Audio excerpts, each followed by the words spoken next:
A rich doctor brought a poor young man home despite his wife's objections. A few days later, the wife burst into tears and screamed.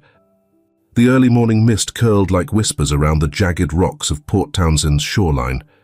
Waves lapped against the docked fishing boats, their gentle rhythm broken only by the occasional cry of gulls overhead.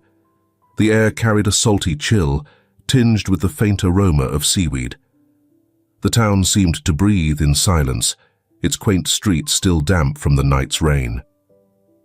Daniel Brooks sat on the weathered steps of his mother's house, a modest structure nestled at the edge of the town, his gaze fixed on the horizon, his fingers gripping the spine of a journal so tightly that the corners bit into his palms. Sharon Brooks had passed away only weeks before, and the world still felt like it had tilted sideways.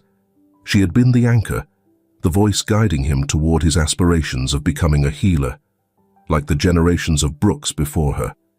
The journal in his hands wasn't unfamiliar.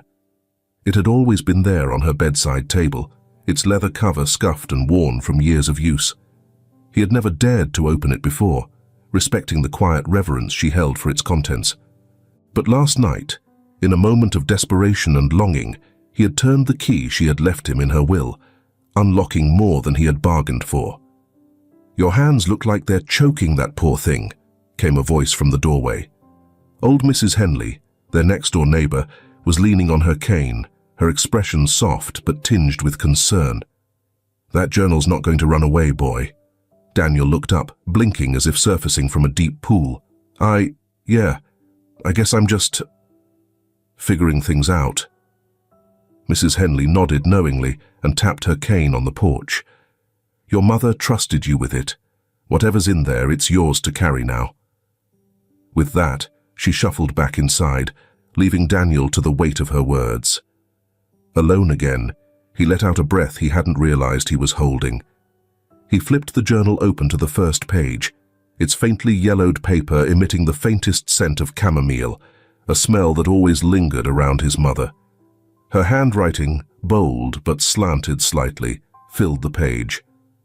"To my son, Daniel, the Brooks family has always been more than healers. We are caretakers of something older, something sacred. The methods I taught you are just the surface. There is more, much more, hidden in the mountains beyond this town. Only those who understand balance of mind, body, and spirit can unlock it. The key is within you, as it was within me and those before us. I hope, my son, you'll find the strength to walk this path." The words blurred as tears welled in Daniel's eyes. He brushed them away quickly, a mix of anger and resolve burning in his chest. She had always spoken in riddles, always alluding to traditions and secrets, but never explaining. Why now? Why not when she was alive? He scanned the next few pages, his fingers trailing over the diagrams of herbs and sketches of pressure points. There were notes scribbled in the margins, brief observations and instructions. But then, halfway through the journal, the pages changed. The sketches grew intricate, weaving symbols he didn't recognize into diagrams of the human body. The notes became cryptic, hinting at techniques he'd never seen her practice. "What is this?" he whispered aloud. The question wasn't for anyone in particular, but the quiet of the morning seemed to absorb it, as if the world itself pondered the answer. The journal fell closed in his lap. He leaned back, staring up at the slate-grey sky. His mind reeled with fragments of memory. His mother hunched over her workbench, the scent of dried lavender and ginseng hanging thick in the air, her hands moving deftly as she muttered something he was never quite able to catch. She had always been a healer first, a mother second, but now, he realized, she had also been a guardian. Daniel stood abruptly, the journal clutched to his chest. The mountains loomed in the distance, their peaks obscured by the morning mist. They had always been there, unassuming but imposing, like silent sentinels. For the first time, he felt their pull, the faint whisper of something waiting just beyond reach. He stepped back inside the house, his movements purposeful now. The place still smelled of her, eucalyptus and the faint musk of dried herbs. but it no longer felt like hers alone. It was his now, as was the burden of what she had left behind. Grief pressed against him, heavy and insistent. But so did something else, resolve.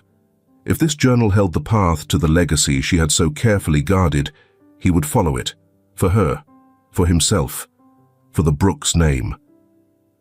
Daniel exhaled, long and slow, the weight of the journal lighter in his hands. The mountains waited. The journey was just beginning.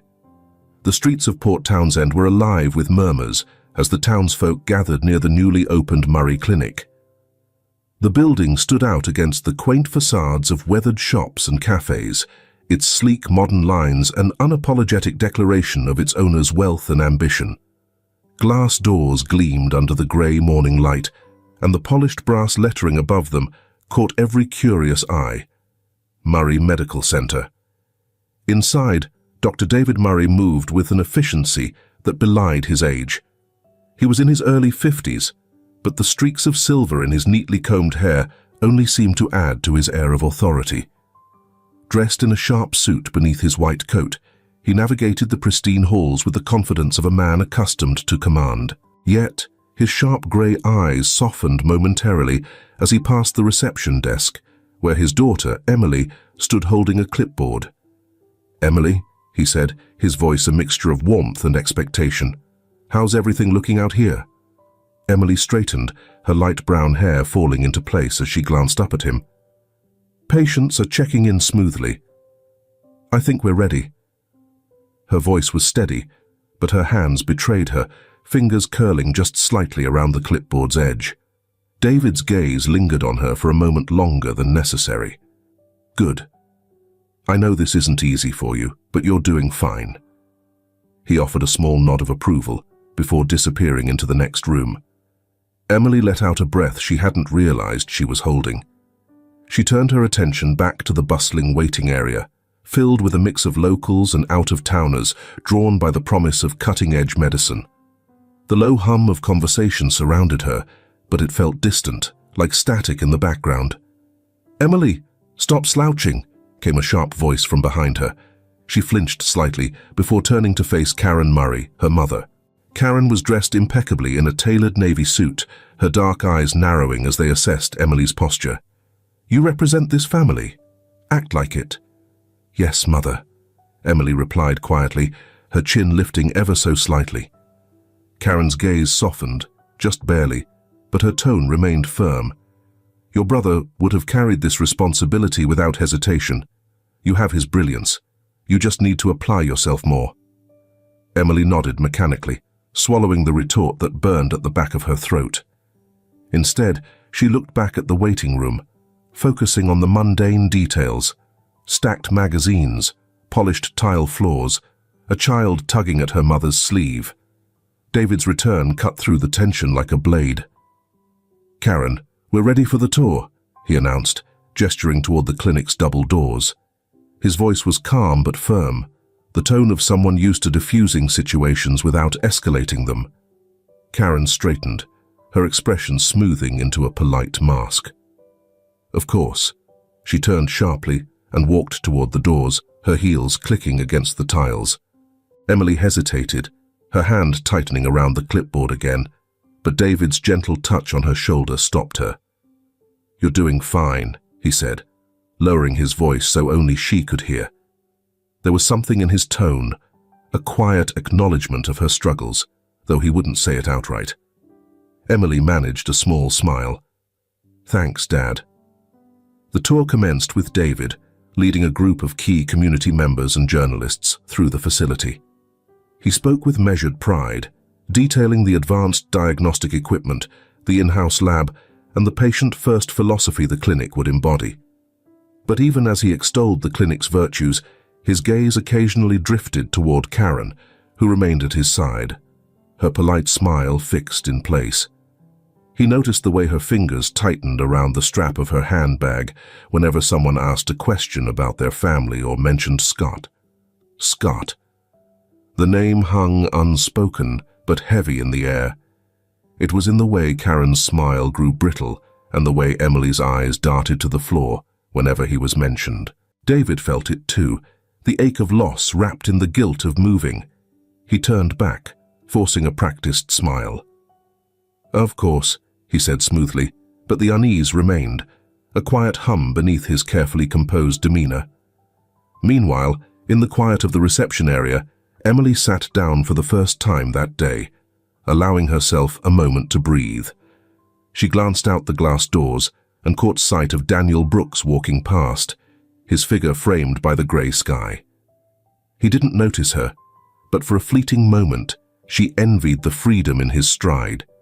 The weight of expectation settled back onto her shoulders as her mother's voice echoed in her mind. "Your brother would have carried this responsibility without hesitation."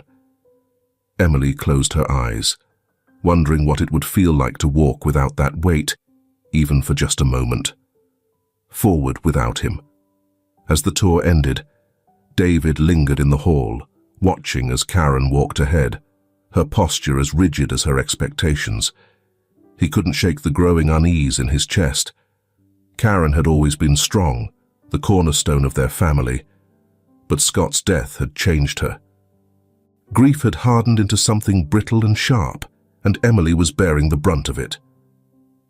"David," one of the journalists called out, breaking his thoughts, "can we get a quote about your vision for the clinic?"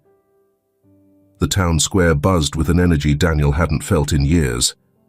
At the corner bakery, the usual quiet chatter of morning regulars had turned into a steady hum of speculation.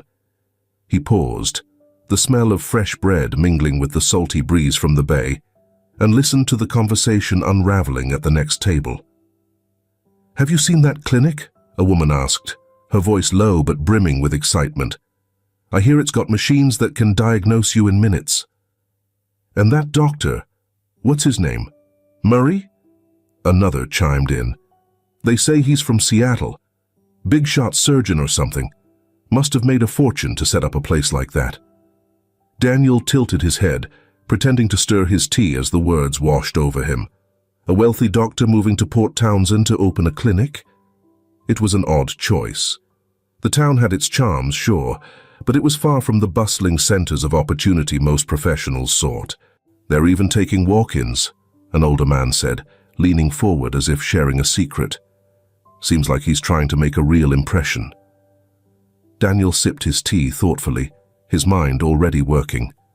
A state-of-the-art clinic might be the last place he belonged, but curiosity outweighed caution.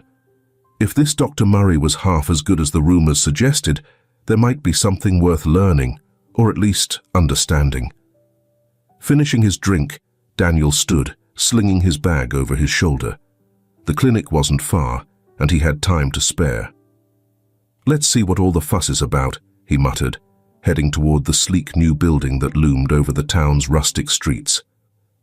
The afternoon sun filtered through the wide glass windows of the Murray Clinic, its rays catching on the polished surfaces and throwing soft reflections onto the pale walls. Inside, the reception area buzzed with activity, patients flipping through magazines, the shuffle of papers at the desk, and the murmur of low conversations blending into an ambient hum. The scent of disinfectant lingered faintly in the air, a reminder of the pristine efficiency that the clinic prided itself on. Daniel Brooks hesitated just inside the entrance, his worn leather bag slung over one shoulder. His gaze swept over the room, lingering on the subtle contrasts, the polished veneer of modernity against the rugged simplicity of Port Townsend's usual charm.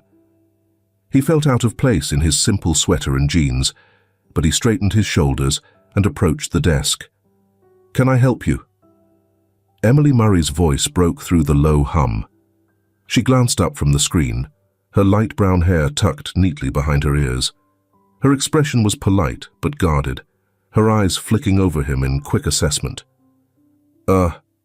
Yeah," Daniel said, his voice steady despite the curious stares from a few patients. "I was hoping to meet Dr. Murray." Emily raised a brow. "Are you a patient?" "No," Daniel replied, glancing past her toward the hallway beyond. "I'm a healer, Eastern medicine. I heard he just opened the clinic and thought it might be worth introducing myself." Her brow furrowed slightly. Wait here." Emily disappeared down the hall, her clipboard clutched tightly to her chest. As Daniel waited, he shifted his weight, the awkwardness of the moment settling over him. A few seats away, a man raised his voice in irritation, cutting through the relative quiet. "I've been waiting for over an hour," the man barked, his face flushed.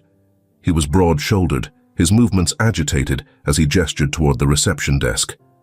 "I don't care how new this place is, if they can't stick to a schedule." "Sir," Emily began as she returned, her voice calm but firm. "I understand you're frustrated, but we're doing our best." "It's not good enough," the man snapped, rising from his chair. "I want to speak to someone who knows what they're doing." Before Emily could respond, Daniel stepped forward, his tone measured but clear. "Excuse me, sir. You seem like someone who values getting the best care possible, right?" The man blinked, caught off guard. "Of course." "Well," Daniel continued, gesturing subtly toward the hallway, "the staff here is working hard to make sure everyone gets the attention they deserve. Rushing that process could mean missing something important, and I don't think you'd want that." The man's posture shifted, some of the tension leaving his shoulders. He grumbled under his breath, but returned to his seat. His earlier bluster diminished. Emily shot Daniel a surprised glance, her lips parting slightly as if to speak, but another voice cut in.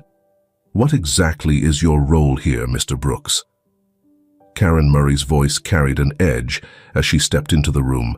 Her dark eyes pinned Daniel with a sharp gaze that brooked no nonsense. Daniel turned to face her, unruffled. "I'm not staff, Mrs. Murray. I'm just someone who values good care, like your patient here." Karen's lips pressed into a thin line.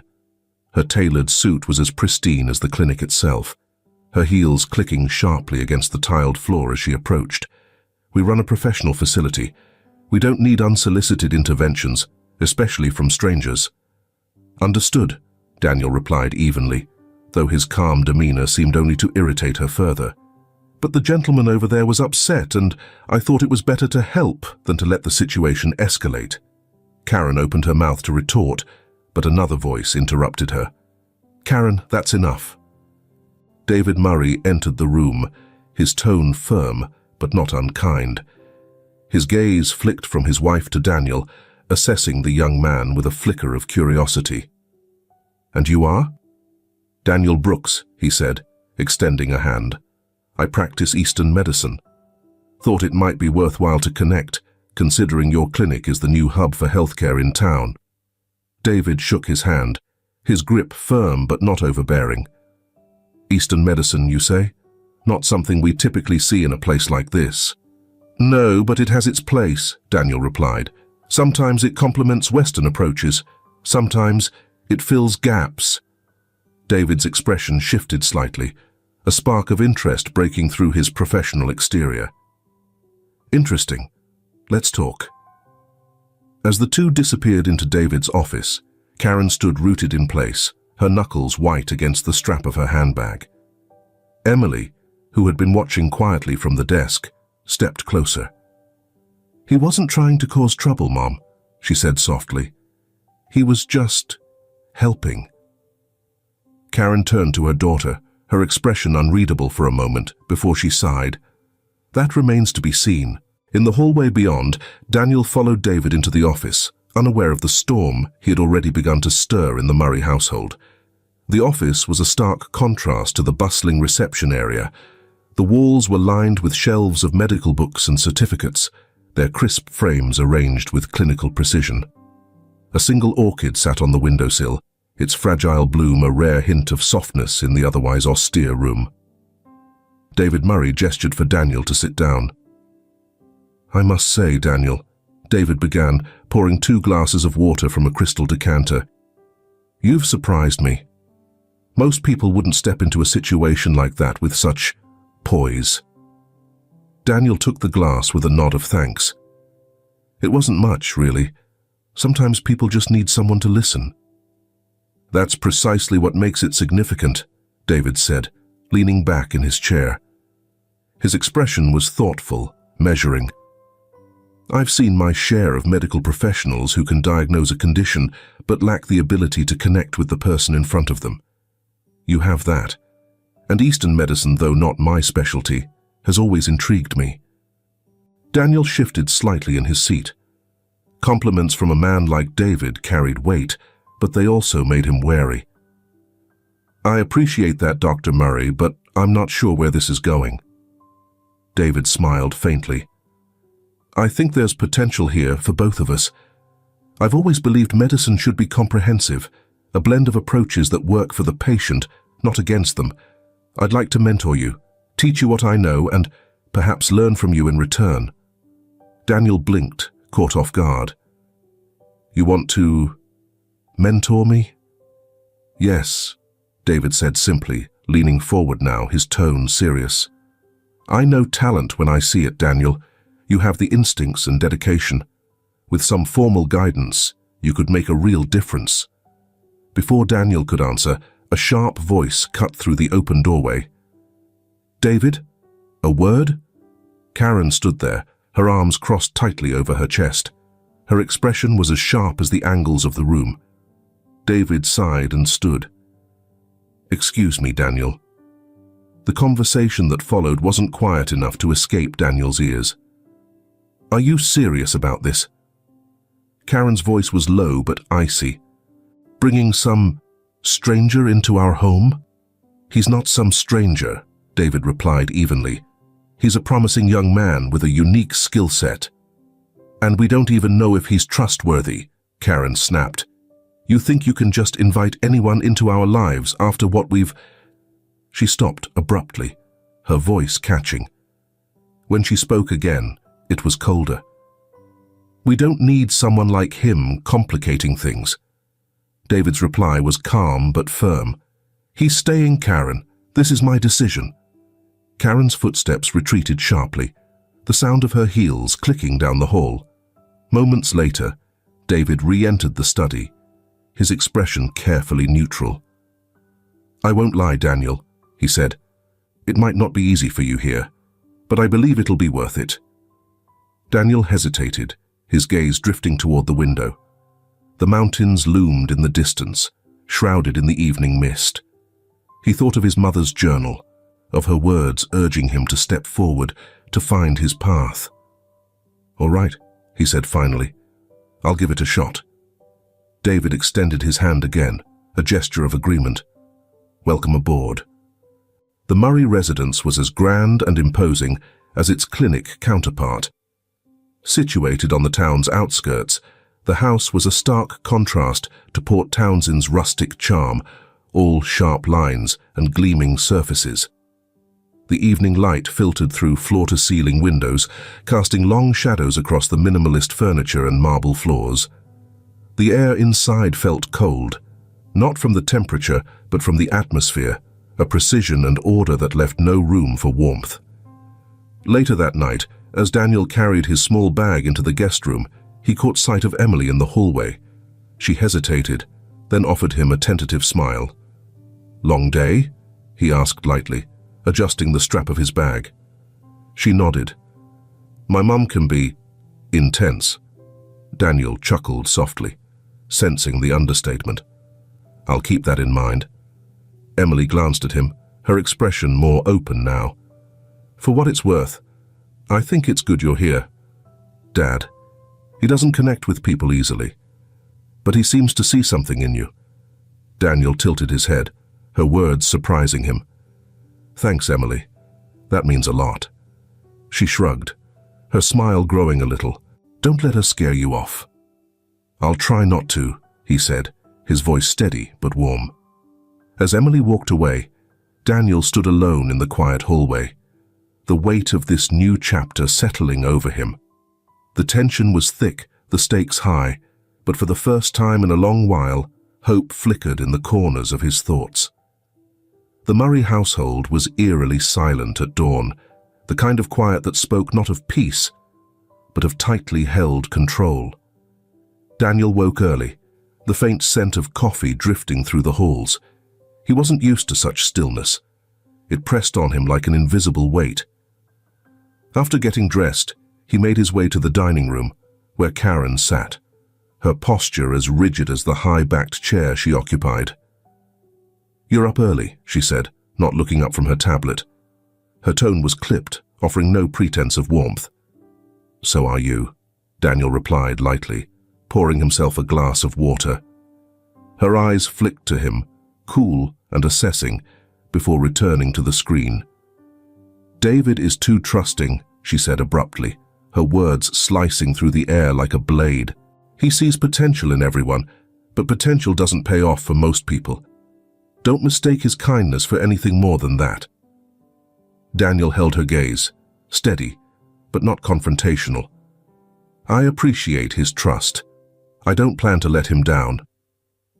Karen's lips curved into a faint, bitter smile. "We'll see." The tension lingered with Daniel as he walked to the clinic later that morning. The bright atmosphere of the reception area did little to ease it, but his focus shifted when David introduced him to a particularly challenging case, a middle-aged man with a long-standing chronic condition that had eluded standard treatments. The man, visibly frustrated, gestured wildly as he spoke. "Every doctor tells me the same thing. Manage it with medication, but nothing ever changes. I'm tired of pills."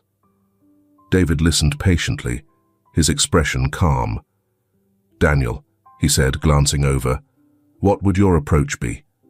Daniel hesitated for only a moment, then stepped forward. "If you're open to it," he said, addressing the man directly, "I'd like to try something different, a blend of techniques that focus on your whole system, not just the symptoms." The man looked skeptical, his arms crossing. "And you think that'll work where everything else hasn't?" Daniel's tone was steady, respectful. "I can't promise a cure, but I can promise to listen and try to help you understand what your body is telling us." It was a gamble, but the man nodded slowly. Over the next hour, Daniel worked alongside David, blending diagnostic tools with gentle, hands-on techniques his mother had taught him. By the end of the session, the man's guarded demeanor had softened, a small glimmer of hope returning to his eyes. "Thank you," he said gruffly, shaking Daniel's hand before leaving. "You're the first person who hasn't made me feel like just another chart." David's approval was subtle, a faint nod, the corners of his mouth lifting slightly, but it was there. "Well done, Daniel," he said. "You handled that with care and precision." That evening, Daniel found himself on the back porch of the Murray home, staring out at the darkening horizon. The weight of the day, both its challenges and victories, settled over him like a heavy blanket. "I thought I'd find you out here." Emily's voice broke the silence. She stepped outside, pulling a light cardigan tighter around her shoulders. Daniel glanced over, offering a faint smile. "Needed some air." Emily leaned against the railing beside him. "How's it going?" "The clinic, my dad, my mom." Her voice trailed off with a faint laugh, but her tone was serious. "It's a lot," Daniel admitted. "Your dad's been great. Your mum—" He hesitated, choosing his words carefully. "I think she's protective. Understandably so." Emily snorted softly. "That's generous. She's controlling.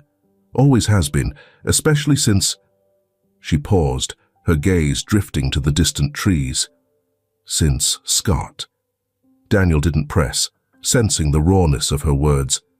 Instead, he offered a quiet space for her to continue. "She's convinced I have to follow in his footsteps," Emily said eventually. "Medicine, the clinic, all of it. But it's not what I want." She turned to Daniel, her expression both earnest and uncertain. "Have you ever felt like you're living someone else's life?" Daniel nodded, the memory of his mother's journal flickering in his mind. "I think I know what that feels like. But the life you want, it's still yours to choose." Emily studied him for a long moment, then nodded, her shoulders relaxing slightly. "Thanks," she said softly, "for listening." As she turned to head back inside, Daniel remained at the railing, the distant mountains silhouetted against the twilight sky. The house behind him was still cold, its walls heavy with unspoken tensions, but out here, The air felt lighter. Quietly, he resolved to find his place in this house of secrets, no matter how long it took.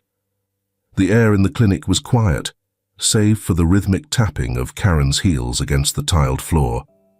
She stood near the reception desk, observing the flow of patients with the intensity of a general surveying a battlefield. When Daniel entered, carrying a folder of notes from the morning's cases, her eyes narrowed. "You're persistent, I'll give you that," she said without preamble, her tone cutting through the calm like a scalpel. Daniel stopped, adjusting the strap of his bag on his shoulder. "I'm here to help, Mrs. Murray, that's all." Karen's lips tightened into a thin line. "Help? Or meddle? My husband may be enamored with your little experiments, but I don't trust untrained hands wandering into what should be a professional space." Daniel met her gaze, steady, but not confrontational.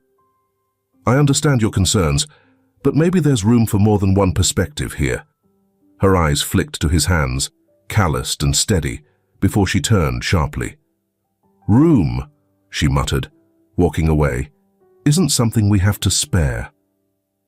Later that evening, as the golden hues of sunset bathed the Murray household, Karen sat rigidly in the living room, her fingers tracing absent patterns on the armrest of her chair.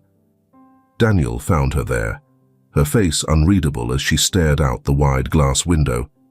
"Mrs. Murray," he began tentatively, "I was wondering if you'd let me try something. It's a technique my mother used, simple, but it might help with stress." Her gaze snapped to him, sharp and defensive. "Stress? I'm managing just fine." Daniel hesitated, choosing his words carefully. "I know you are, but grief has a way of lingering, even when we think we've handled it." Her expression hardened, but there was a flicker of something else, something raw, beneath the surface. "And you think your methods will fix that?" "Not fix," Daniel said quietly. "Just ease it, if you're willing." Hearing this part of the story, don't you feel that being a doctor is such a noble profession? However, always remember to take good care of your health so you can avoid having to meet them. Leave a comment saying, "pancake," if you're feeling great today. And now, let's get back to the story. For a long moment, Karen's face was unreadable. Then, with a sigh so soft it seemed to escape against her will, she nodded. "Fine, but don't waste my time." Karen sat stiffly in one of the kitchen chairs, her arms crossed as Daniel prepared a small tray of warmed herbs and oils. The faint, earthy scent of lavender and sandalwood filled the room, blending with the natural light spilling in through the windows. "This won't take long," Daniel said, his tone even. He moved with deliberate care, explaining each step as he worked. "This is about calming the nervous system. Nothing invasive, just a way to let your body reset." She said nothing, her posture rigid as his hands gently pressed against points on her shoulders and neck. For the first few minutes, she was silent, her body tense as if bracing for something unpleasant. Then, slowly, her shoulders began to drop, and her breathing evened out. "This smells like something my mother used," she said suddenly, her voice softer than before. Daniel glanced at her, surprised by the break in her demeanor. "Your mother?" Karen didn't answer immediately. When she finally spoke, her words were quiet, as though she hadn't meant to say them aloud. "She used to burn herbs when my brother and I were children, said it kept the house at peace." Daniel didn't push her further, letting the silence settle naturally between them. When he finished, she sat back, her expression unreadable once again. "It's less unpleasant than I expected," she said, her tone neutral.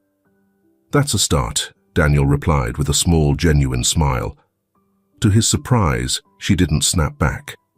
In the days that followed, Daniel noticed subtle changes. Karen still carried herself with her usual precision, but her sharp edges seemed softer. She began sitting in the garden during the late afternoons, her tablet set aside in favor of simply watching the wind move through the flowers. One evening, as Daniel brought tea to the patio, Emily joined him, her expression curious. "What did you do to her?" she asked, half teasing but genuinely intrigued.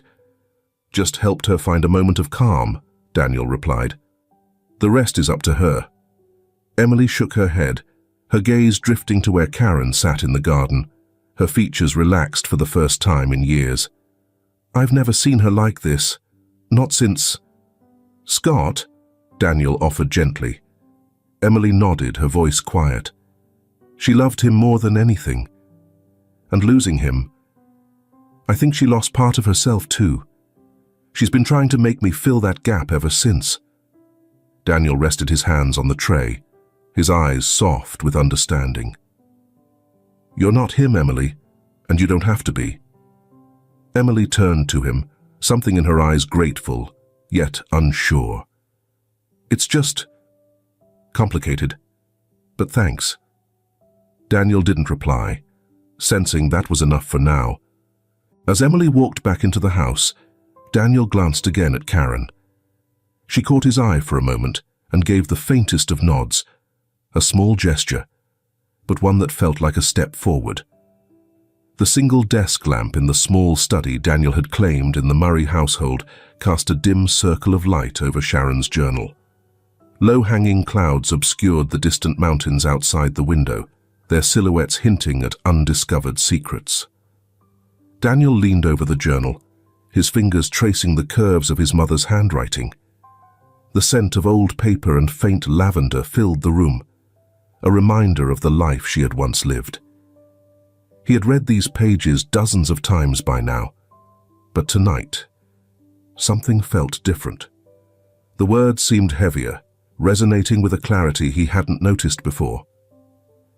The connection between mind, body, and nature is not a mystery, one passage read. It's a cycle. One influences the other, endlessly. The secret lies in listening and in understanding how they speak to each other. The mountains hold the key to this balance. Only when you are in harmony with yourself will the path reveal itself. Daniel sat back, his pulse quickening. The mountains. His mother had mentioned them often, always with an air of reverence. Growing up, he had dismissed her stories as metaphors, lessons wrapped in mysticism. But now, reading her words again, he felt the pull she must have felt, a need to uncover whatever truths she had left behind. The following morning, Daniel set out early, the journal tucked safely in his bag. The Murray house was still quiet, save for the faint sounds of Karen moving about the kitchen. He slipped out, unnoticed, his boots crunching softly on the gravel driveway as he made his way toward the trail that led into the mountains. The air grew cooler as he ascended, the scent of pine and damp earth grounding him in the present. The town slowly disappeared behind him, replaced by towering trees and the rhythmic sounds of his own breath. He carried no map, only Sharon's journal and a faint sense of guidance beyond mere chance. Pausing to rest near a clearing, he opened the journal again. This time a sketch, an intricate pattern of spirals and lines that seemed both organic and deliberate, drew his attention. Under it, Sharon had written, "The heart of the mountain beats with the rhythm of life. Seek the clearing where the sun meets the earth." Daniel looked up, his gaze scanning the landscape. Sunshine bathed the clearing, the tall grass bending gently in the breeze. It was beautiful, but he felt no closer to understanding what she meant. He closed the journal, frustration creeping in. What was he missing? Later that evening, back in the study, Daniel pored over the journal again, his mind replaying the sights and sounds of the mountain. He noticed details he hadn't before. The patterns in the sketches seemed to echo shapes he had seen in the trees and rocks. His mother's notes hinted at a rhythm, a harmony he hadn't yet grasped. The sound of soft footsteps pulled him from his thoughts. Emily stood in the doorway, a steaming mug in her hands. "Tea," she offered, stepping inside without waiting for an answer. She placed the mug on the desk, her eyes flicking to the journal. "You've been at that all day." Daniel nodded, his fingers drumming lightly on the desk. "There's something in here," he said, more to himself than to her, something she was trying to teach me. Emily pulled out the spare chair sitting across from him. Your mum sounds intense. She was, Daniel admitted with a faint smile. But not in a negative way. She believed in things, balance, harmony, the connection between people and nature. She wanted to pass that on, but I think she knew I wouldn't understand it until I was ready. Emily studied him for a moment, then leaned back. And are you? Ready, I mean? Daniel exhaled, his gaze dropping to the journal. I don't know, but I feel like I have to try. Emily nodded, her expression thoughtful. The mountains, they were important to her, right? Yeah, Daniel said. She wrote about them a lot. She thought they held answers if you knew how to listen. Emily smiled faintly. Maybe they'll tell you what you need to hear. The next time Daniel returned to the mountains, he moved slower, his steps deliberate. He listened to the crunch of leaves beneath his boots, the rustle of wind through the branches, and the distant calls of birds. He let the rhythm of the mountain guide him, the journal's sketches coming to life in his mind as he followed its subtle clues. Near midday, he reached a small stream cutting through the forest. Kneeling, he cupped the cool water in his hands, its clarity a reminder of what he was seeking, something pure, untainted. The thought grounded him, and as he stood, he noticed something ahead. A patch of sunlight breaking through the canopy, illuminating a circle of moss-covered stones. His breath stopped. It wasn't just a clearing, it was the clearing. Sharon's words echoed in his mind, where the sun meets the earth. He stepped into the circle, feeling a strange stillness settle over him. For the first time, the journal's mysteries didn't feel insurmountable. They felt like a path he was finally ready to walk. The storm rolled in just as Daniel returned to the Murray household, his boots caked in mud from the mountain trails. The wind howled through the eaves, shaking loose leaves from the trees and sending them spiraling across the yard. Fat drops of rain began to drum against the windows as he stepped into the foyer. The warmth of the house, a sharp contrast to the chill that clung to his skin. The storm outside had been building all day, and by evening it reached a ferocious crescendo. Rain lashed against the tall windows of the Murray home, each drop a staccato reminder of the chaos brewing within. Thunder rumbled low, rattling the glass like an impatient guest demanding entry. Daniel sat in the study, the journal open but unreadable under the flickering light of the desk lamp. Tonight, his focus was not on the words. His thoughts churned with the day's discoveries, the strange serenity of the clearing, and the weight of Sharon's words still echoing in his mind. The storm, it seemed, mirrored his restlessness. A sudden, sharp voice from the living room broke through his thoughts. Karen. He closed the journal and made his way down the hall, drawn by the unmistakable edge of conflict. As he approached, he heard her voice rise again, strained and brittle, like a branch about to snap. Why is he still here, David? Why? Karen's silhouette was sharp against the dim glow of the room. She paced near the hearth, her movements agitated. You bring him into this house, into this family, and act as if... As if what? David's voice was calm, but there was an undertone of weariness. Is he a decent person trying to make a name for himself? Because that's exactly what he is. Karen whirled to face him, her voice cracking under the weight of her frustration. He doesn't belong here. He's not part of this family. He's just a reminder of everything we've lost. The words hung heavy in the air, and for a moment the only sound was the relentless drumming of rain against the windows. Daniel stepped into the room, his presence unannounced but impossible to ignore. Karen's head snapped toward him, her face a mask of anger. But there was something raw beneath it, grief, unspoken and unresolved.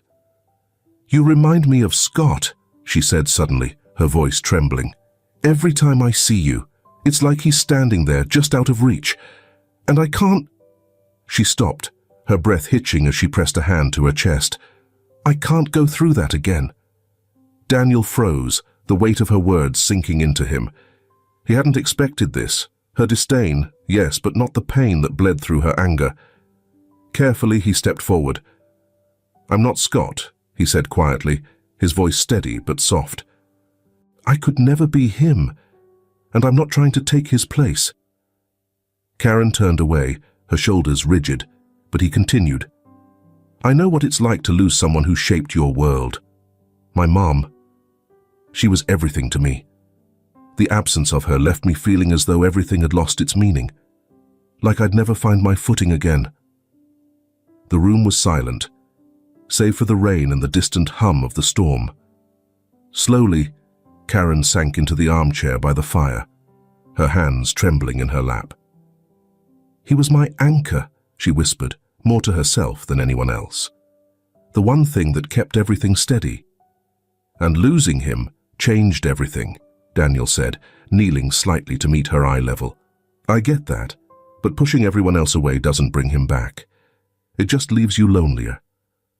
Her gaze flicked to him, and for the first time, her eyes softened.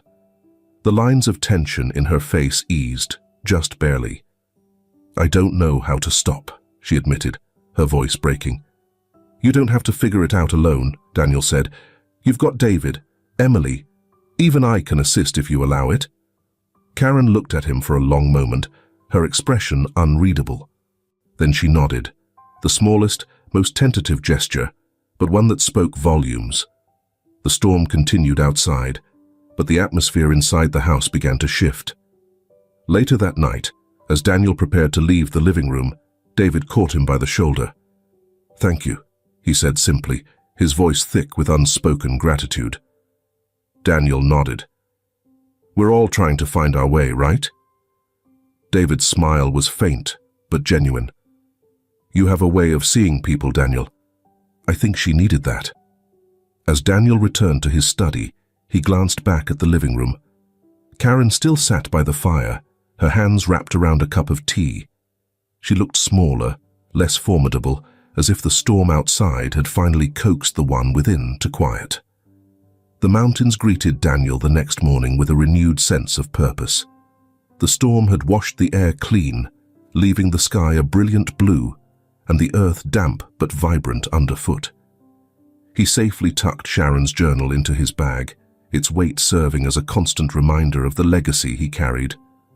This time, as he followed the trails, his steps were deliberate, and his mind focused on the clues her words had woven.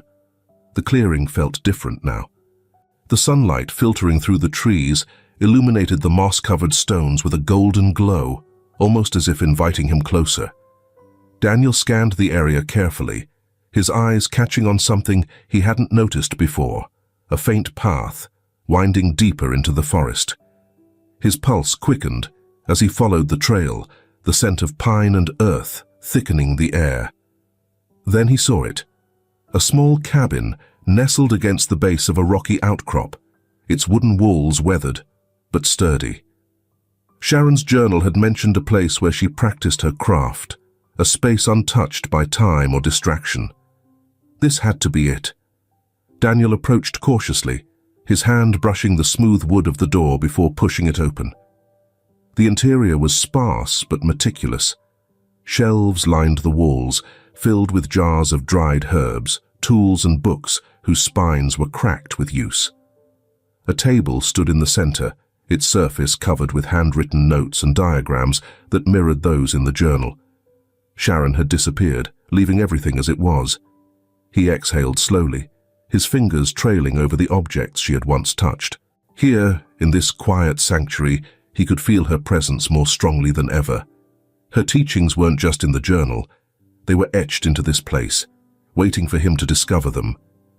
When Daniel returned to the clinic later that day, his mind was brimming with ideas. The cabin had given him not only tools, but a renewed understanding of the balance his mother had always spoken about. It didn't take long for an opportunity to put it into practice. The patient was a woman in her late 40s, her face drawn with exhaustion. She had been visiting the clinic for months with chronic pain that defied conventional treatment. David had reviewed her case repeatedly, adjusting her medication and recommending physical therapy, but nothing had brought her lasting relief. David expressed her frustration, passing the chart to Daniel. "I've done everything I can think of." Daniel skimmed the notes, his mind racing. "Would you let me try something?" he asked, meeting David's gaze. "It's not in your textbooks, but it might help." David hesitated, then nodded. "Do what you think is best." Daniel approached the woman gently, explaining his methods in simple, reassuring terms. Using techniques rooted in his mother's teachings, he combined precise acupressure with herbal compresses he had prepared that morning. He moved with care, listening not just to her words, but to the subtle cues of her body. When the session ended, the woman sat up slowly, her eyes wide. It's the first time in months I've felt like I could breathe without hurting," she said, her voice thick with emotion. David watched from the doorway, his arms crossed, a thoughtful expression on his face. When the patient left, he turned to Daniel. "I don't know exactly what you did, but that was remarkable." "It wasn't just me," Daniel said, brushing off the praise. "It was a combination of everything I've learned, from her case, from you, and from my mother's work." David smiled faintly, but there was pride in his eyes. "You have something special, Daniel. And I don't just mean your techniques. You see the whole person, not just the problem. That's rare." That evening, as the clinic emptied and the quiet of the night settled in, David pulled Daniel aside. They stood in the small break room, the hum of the refrigerator the only sound between them. "I've been thinking," David began, his tone measured. "You've shown more dedication and skill than most people twice your age. You deserve the chance to formalize this, take what you know and build on it." Daniel frowned slightly. "What do you mean?" "I want to fund your education," David said plainly. "Medical school, certifications, whatever you need. You've already proven you have the potential.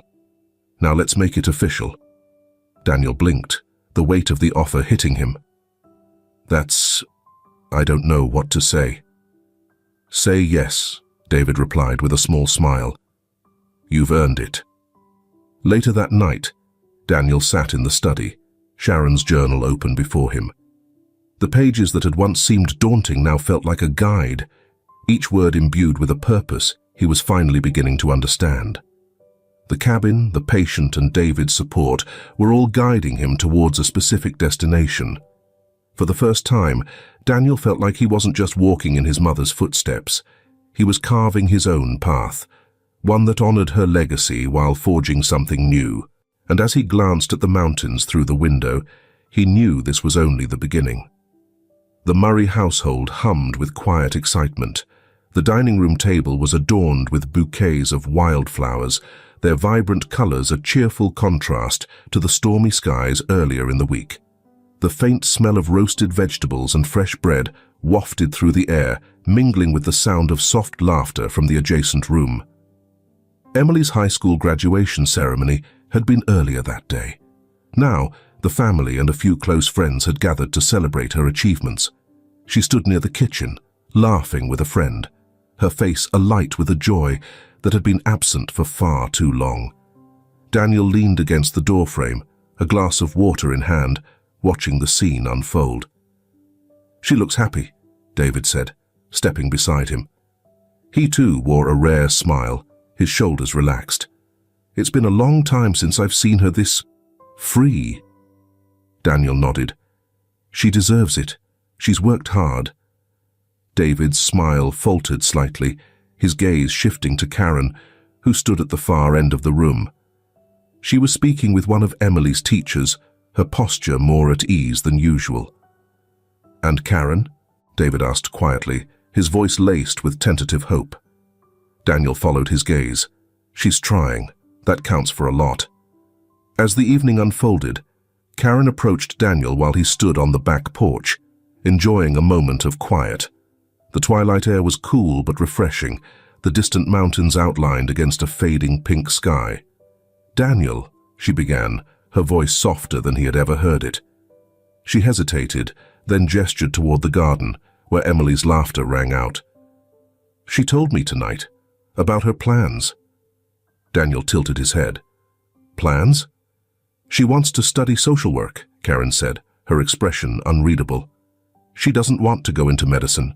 She's finally admitted it." Daniel leaned against the railing, his gaze steady on her. "And how do you feel about that?"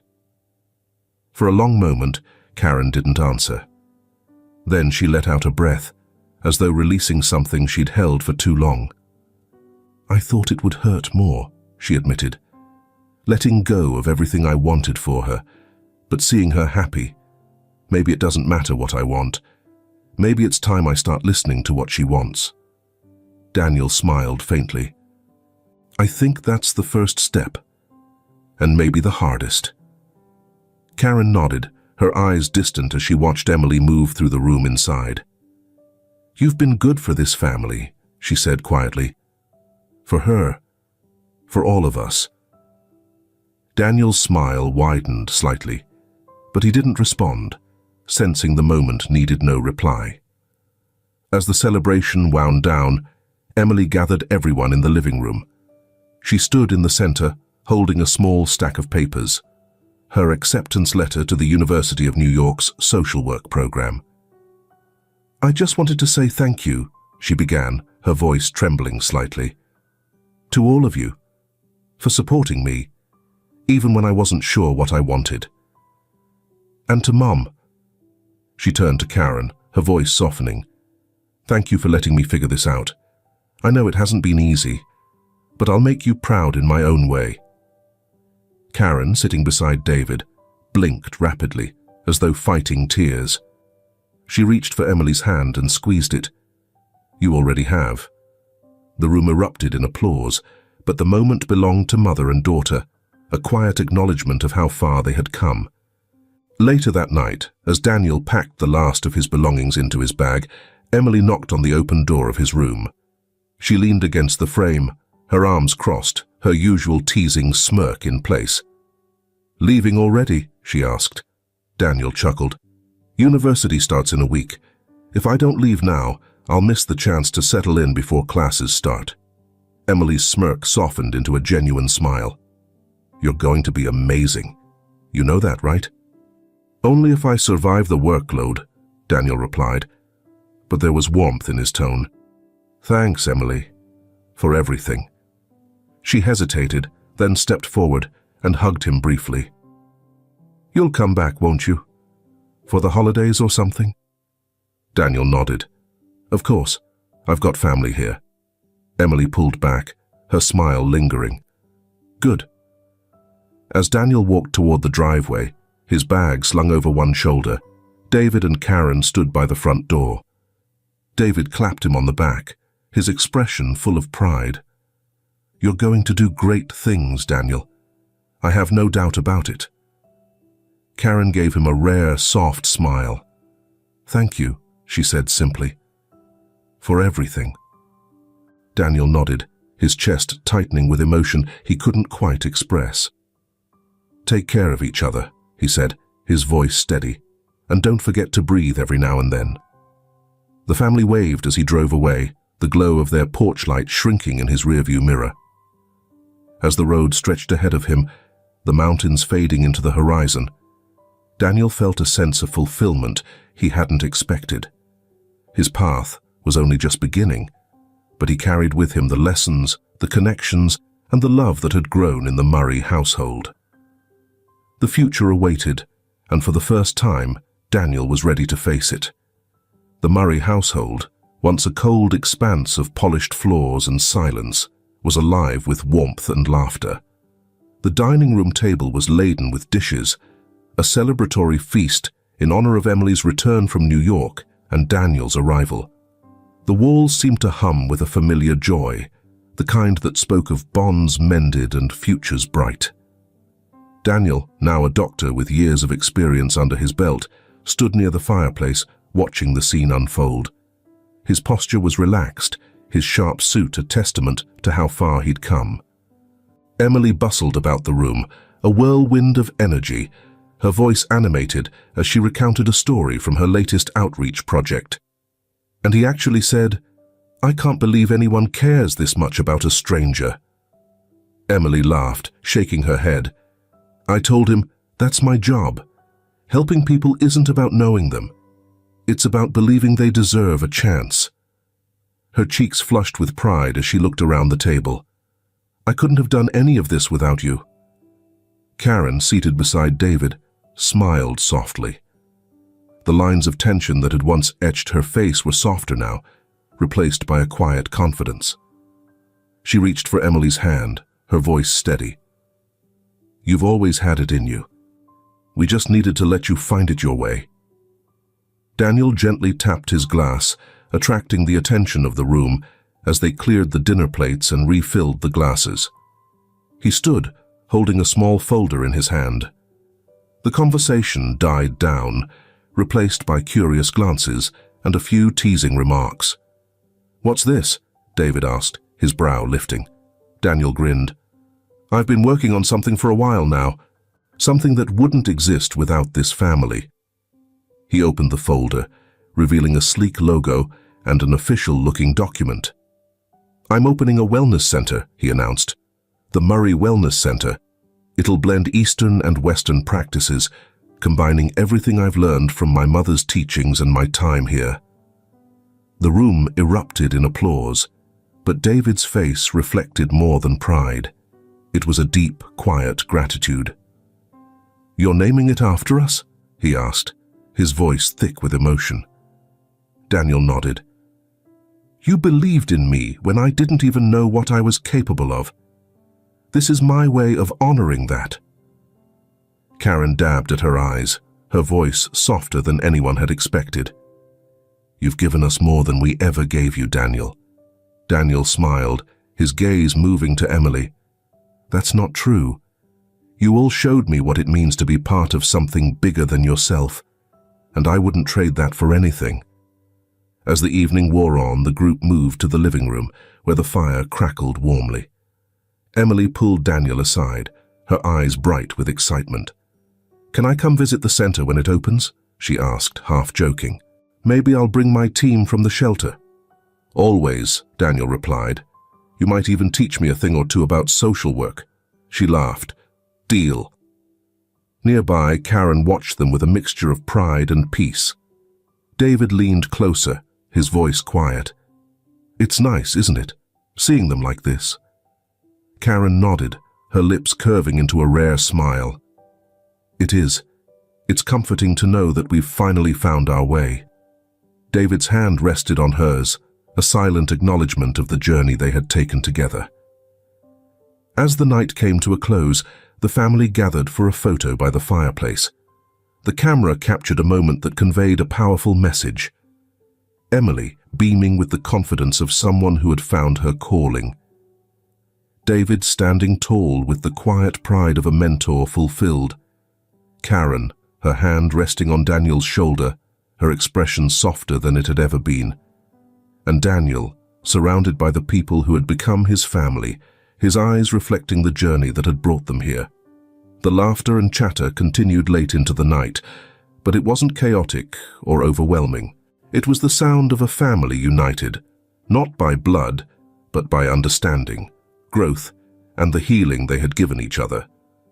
As Daniel prepared to leave for the night, Emily walked him to the door. "You know," she said, her voice teasing, "we're going to miss you next week." Daniel chuckled. "I'll only be a call away. And besides," he added, "I expect all of you at the grand opening." "We wouldn't miss it for the world," Emily said, pulling him into a hug. Driving away from the house, Daniel glanced in the rearview mirror at the glow of the porch light, shrinking in the distance. 6 years ago, he had only brought his mother's journal and a burdened heart to the Murray home. Now, he was leaving with a purpose that felt larger than himself, a purpose rooted in connection, resilience, and the unshakable belief that healing was more than physical. The road stretched ahead, wide and full of possibility.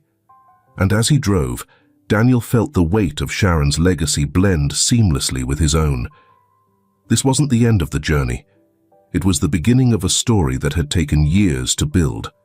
A story he was finally ready to tell. If this film touches your heart, leave your mark with a like, and don't forget to subscribe to our channel to explore more meaningful stories with us. Share your feelings with us and tell us your own stories. Every word you share is a building block that helps create our strong and enduring community. Together, we'll create a warm space where everyone can share and connect. Finally, don't miss the incredible stories coming your way soon. We're always here to bring you the best selections, full of deep values, yet entertaining. See you there.